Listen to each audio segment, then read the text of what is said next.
This will be a short talk on the Gospel of Mark.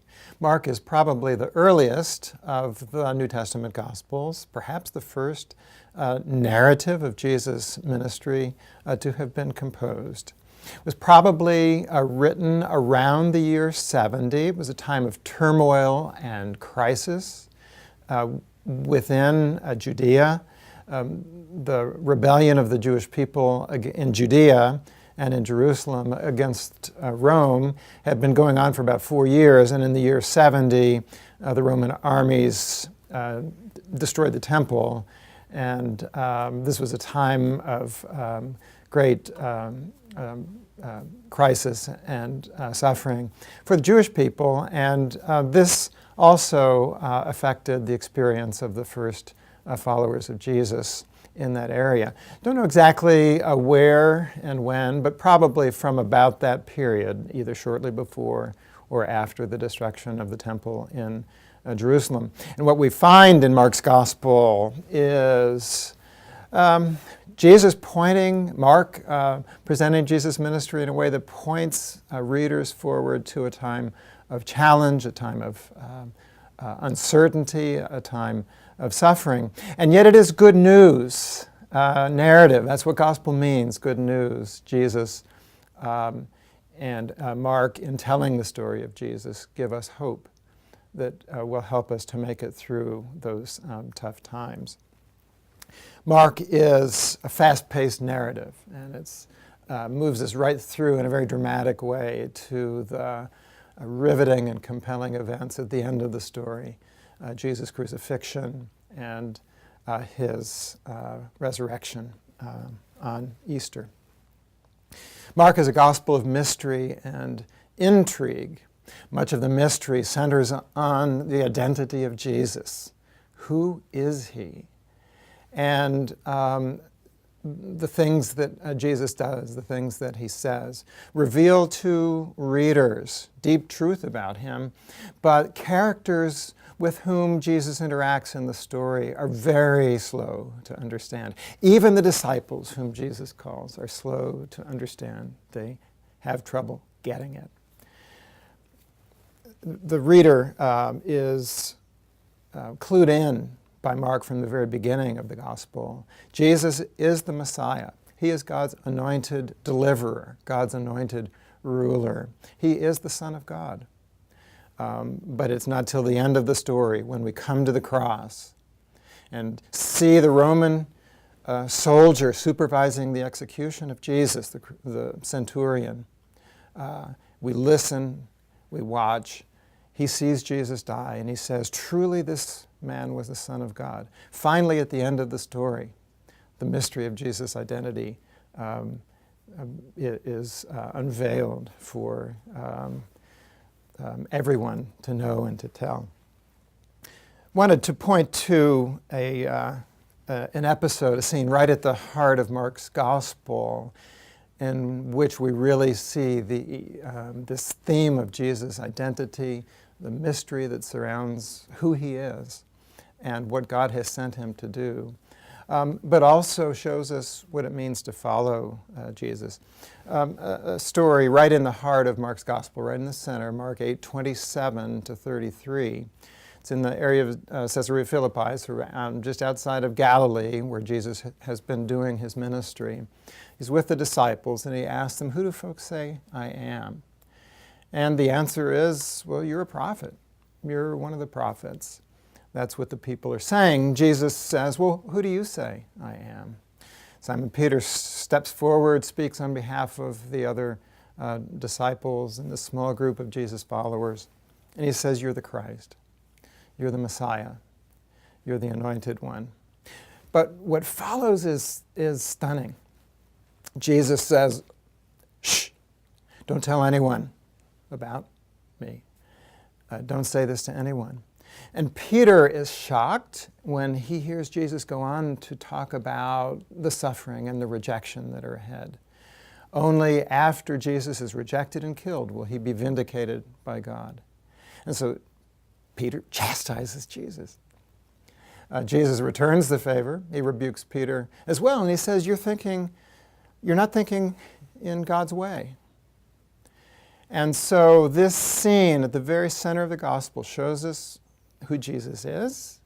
His vocation is as a ruler, as a Messiah whom God has sent to suffer, to be rejected, and to die. And only through that experience of suffering to be raised up, to be vindicated by God. And we also see that Jesus' followers, his closest followers, his disciples, have a great deal of difficulty understanding this shocking truth. Now, this passage, right at the heart of Mark's gospel, stands within a larger section that runs from 8:22, chapter 8, verse 22, all the way through chapter 10, verse 52. Jesus is on his way from Galilee to Jerusalem. And the section begins with a healing of a blind man, 8:22 to 26, and concludes with another healing of a blind man, Bartimaeus, son of honor, in 10:46 to 52. So, sight for a blind man. But the first episode is very interesting because Jesus has to touch the man twice. Because first he can see men like trees walking, and then a second touch is necessary for him to see clearly. At the end of the section, Bartimaeus overcomes the obstacle of the crowd. They're trying to keep him away from Jesus. He overcomes them with his persistence. Jesus calls him forward and answers his faith with healing, and he's restored to sight. He gets up and follows Jesus on the way. And by this point in the story, we know that that way is the way of cost, the way of danger, the way to Jerusalem. Between these two healings of blind men, 3 times Jesus makes known to the disciples who he is and what's coming. He is the Messiah as one who's vulnerable, who will be rejected, who will suffer, and who will be killed, and only then be vindicated by God. And each of these 3 times, just as in that passage we began with Peter and Jesus, each of these 3 times the disciples show that they don't get it. They don't understand. And in fact, they are still clamoring for positions of advantage and power. So they don't get it. So this central section of Mark's gospel in which we see Jesus' vocation, he is God's ruler as one who is vulnerable and suffers. And disciples are not model followers. They have trouble understanding and trouble accepting that this is the vocation that God calls them to as well, to take up a cross and to face the danger that may be ahead. Now, we go forward to the end of the story. Beyond the crucifixion of Jesus, we come to the happy story of Easter. And there's the empty tomb. There's a young man there in dazzling clothing as the women come to the tomb. And he tells them that Jesus is not there. He's been raised up as he told them, and he will be meeting Peter and the disciples in Galilee.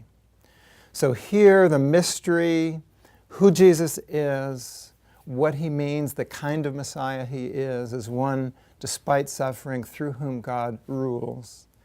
We're ready for the mystery to be told to the whole world. And the women leave the tomb in terror and panic and say nothing to anyone. So this open-ended story leaves that good news, the good news that God does rule through Jesus despite death.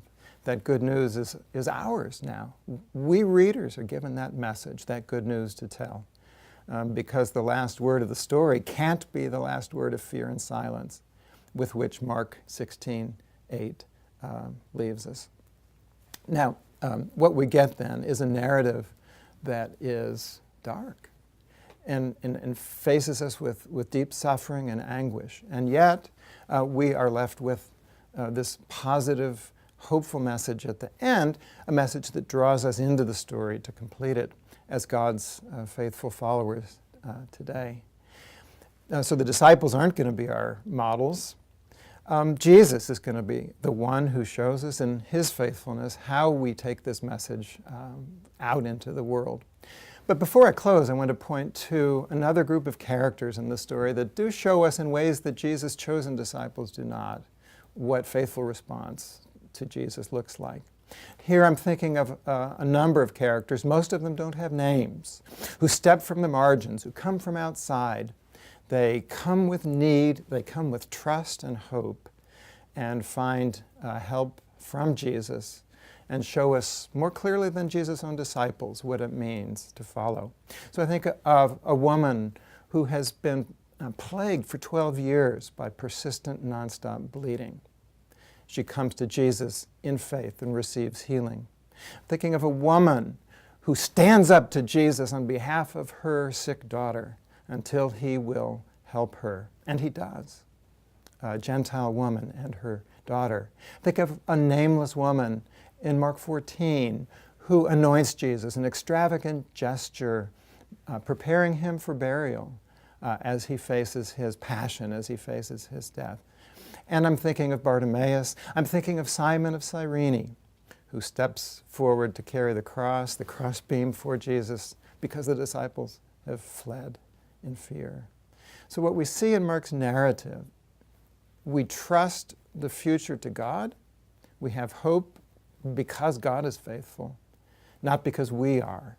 And yet, at the same time, here are these examples from surprising places and surprising people of faithful response to the amazing work of God. So that's a place for us to enter the story from wherever we are, to follow in trust, to follow in courage, to follow in hope.